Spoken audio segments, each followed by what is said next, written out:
napapanood namin ng Korean novela ng misis ko. Ayan tol, nagluto nga pala ako ng chicken ramen, mamen. Tara, let's go!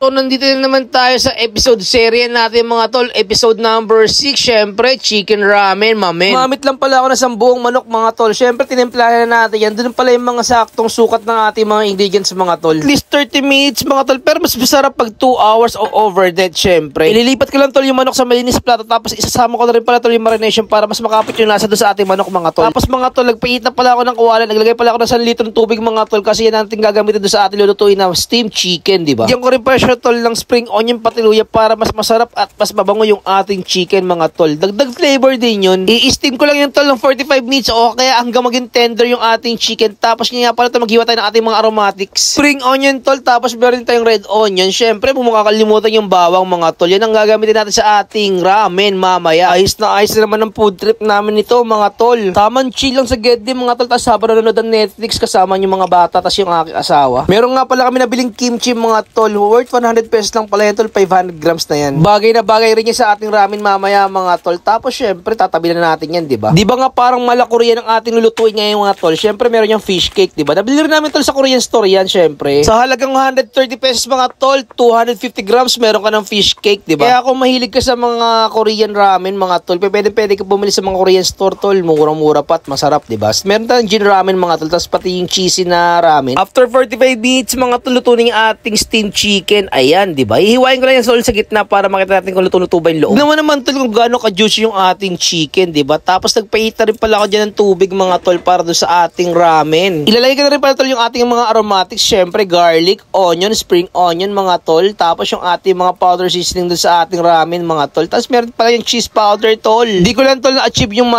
cheesy na ramen mga tol. Pero kung gusto niyo naman maglagay rin pala kayo ng cheese sauce, okay tol, yung normal na cheese lang okay na yun. Nilagay ko na rin pala tol yung fish cake, pati syempre yung noodles natin mga tol. Tapos niluto ko lang yan tol, mga 5 minutes, 10 minutes, okay na yan tol. Trip nyo naman tol, pwede nyo rin pala lagyan ng itlog yan para at least mas masarap yung food trip nyo. Another dish na naman tayo mga tol. At syempre, pag nagustuhan mo ang video, don't forget to like and follow my page mga tol. Tapos yan, plating time na tayo dito. Solid na solid yan tol. Syempre, lagyan natin yung ating noodles, yung fish cake, tapos sabaw tol, tapos yung manok, pati yung kimchi. And then tol, huwag mo kalimutan yung garnish na spring onion para medyo maganda yung ating plating, diba? And para mas masarap tignan, diba?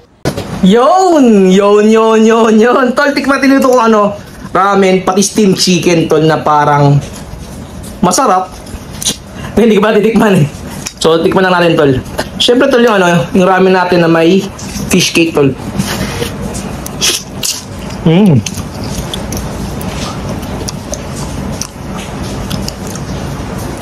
Syempre tol, kimchi, di ba? May kimchi yan tol. Ayun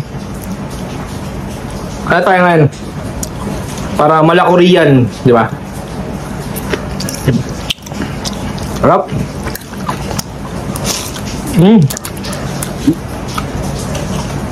Init. Tapos tol, steamed chicken natin tol, ayun di ba? Hainanese chicken. Yun tol, sarap.